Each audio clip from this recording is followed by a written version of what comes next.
Olá, minhas amigas e meus amigos. Hora da nossa conversa desta segunda-feira, 11 de abril. Hoje é dia da escola de samba. Daqui a pouco elas estão lá na Marquês do Sapucaí, né? Foi adiado um pouquinho o desfile. E hoje também é um dia que marca, em 1895, o desembarque de José Martí em Cuba. José Martí nasceu em Havana, estudou em Saragoça, estudou em Madrid, poeta, literato, professor, né? E na cabeça dele tinha que libertar Cuba da Espanha. E, no entanto, desembarcou em 11 de abril, 19 de maio ele já estava morto. E quase que aconteceu com ele o que aconteceu com Tiradentes, porque ele foi praticamente mutilado e depois levaram o corpo para Santiago de Cuba para mostrar para o povo, olha o que acontece, as tropas espanholas com quem quer independência. Foi conseguida depois com a ajuda dos Estados Unidos, que declararam guerra à Espanha para liberar Cuba e ficaram com Guantánamo ali no cantinho em 1902. Bom, vamos aos assuntos de hoje. Não esqueça de se inscrever se ainda não tiver feito isso e, ao final, de deixar o seu gostei ou não gostei.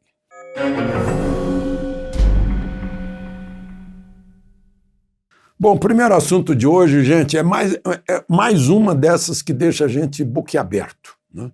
Já tem ordem do Supremo, a polícia continua sem poder subir morro, né, no Rio de Janeiro. Tem prorrogação no Supremo que ninguém pode ser despejado. Não precisa ficar pagando aluguel, mas não pode ser despejado por causa da pandemia que já acabou, né? Então, e agora mais uma. O Supremo decidiu em 2010 e virou tema 280, ou seja, todo tribunal tem que seguir aquilo em situação análoga, né?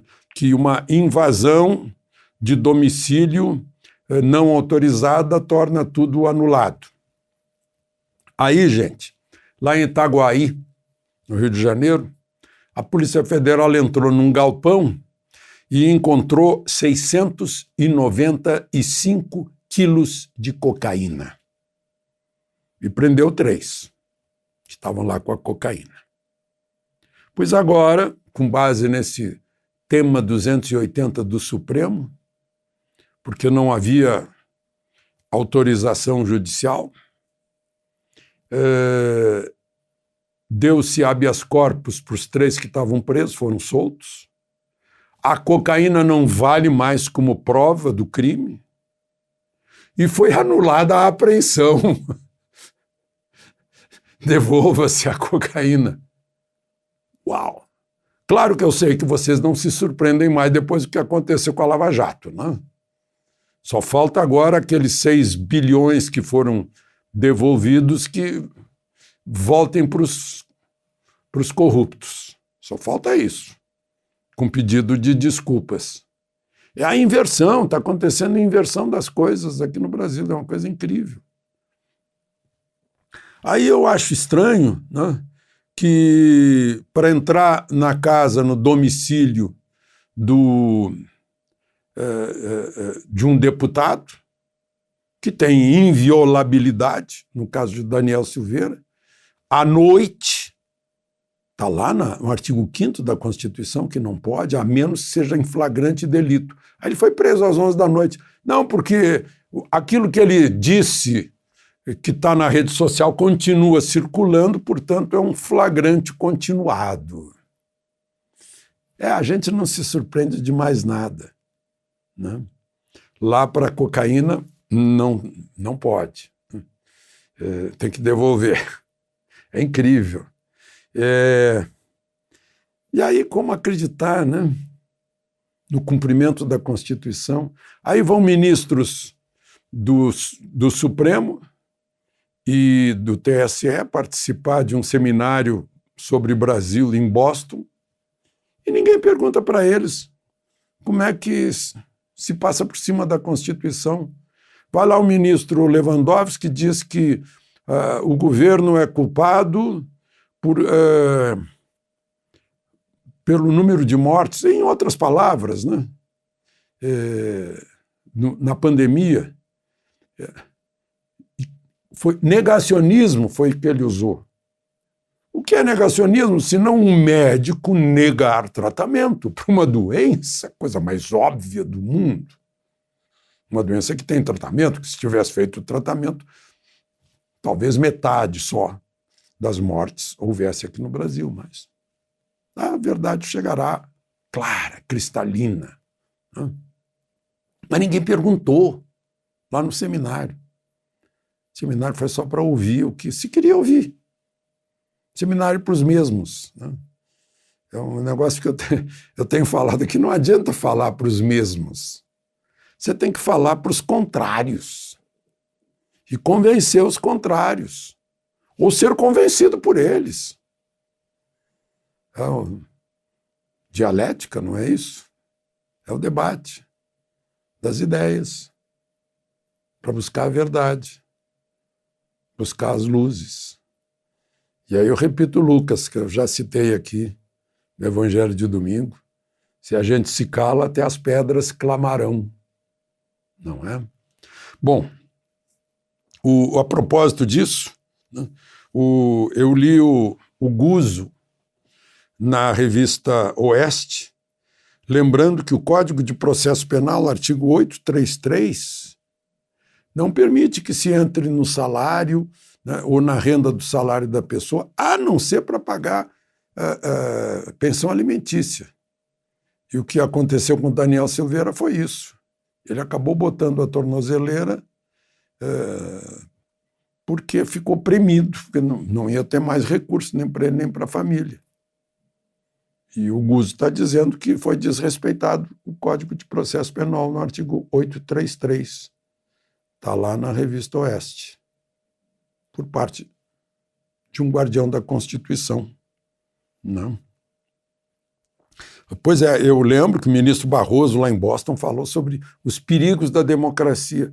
E ninguém perguntou. Mas não é perigo para a democracia não respeitar o direito de ir e vir, o direito de reunião, o direito ao culto, né, o asilo inviolável à casa, a liberdade de expressão, é livre o pensamento, é vedado o anonimato, é vedada a censura. Ninguém perguntou isso, as coisas óbvias, que as pedras estão clamando. E ninguém perguntou. Meu Deus. Estavam preocupados em anunciar a morte da rainha, né? Quem não sabe disso, nenhuma rainha morreu, apenas foi anunciado.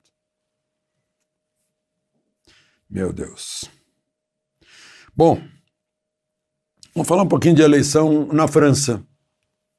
Vocês sabem que, vocês devem ter visto fotos das eleições na França. A França é uma democracia tradicional, né? E a eleição, o sujeito vai lá, pega lá com os mesários, estão lá os papéis com voto, com o nome de cada candidato. Não tem partido, não tem número. Está o nome do candidato. Aí o sujeito escolhe o seu, você já não trouxe de casa. Vai lá atrás da cortina e põe numa urna que é transparente, é feita de acrílico e lacrada. Ele vê o papel dele entrar ali, o voto dele. Ele tem 18 anos, ele pode votar. Francês de 18 anos pode votar. Não é obrigado a votar, mas pode votar. E em qualquer um. Não precisa ter filiação em partido. Não. Ele vai lá e vota. Aí termina o horário de votação, os próprios mesários contam, está tudo pronto. Manda para o Ministério do Interior. Não tem justiça eleitoral lá. Vai para o Ministério do Interior fazer a soma de tudo. Se tiver problema, vão contar de novo. Aí faz a soma de tudo. E já tem o resultado em seguida. Saiu de madrugada o resultado da eleição de domingo. Aliás, quem não sabe ainda o resultado, o Macron, atual presidente, concorrendo à reeleição, fez 9.785.000 votos, e a Marine Le Pen, de direita, fez 8.136.000 votos. O candidato da esquerda, que recebeu apoio explícito por mensagem de Lula e de Dilma, ficou em terceiro lugar e está fora do segundo turno, que vai ser no dia 24, administrado pelo Ministério do Interior. E dá tudo certo. Lá na França é literalmente transparente. Vê-se o voto dentro da urna. A urna não consegue nem ter fundo falso, né? E os interessados contam ali na hora. Cada um cuidando do seu candidato e um fiscalizando o outro. Contou na hora, vai para o Ministério do Interior, dá o cômputo final. Só para lembrar, num ano eleitoral. Ninguém perguntou isso também, porque lá em Boston tinha 2 ministros, um ex-ministro do TSE e 2. Né? Mas ninguém perguntou. Não. Eu não sei. Busca a verdade para se libertar. De Brasília, Alexandre Garcia.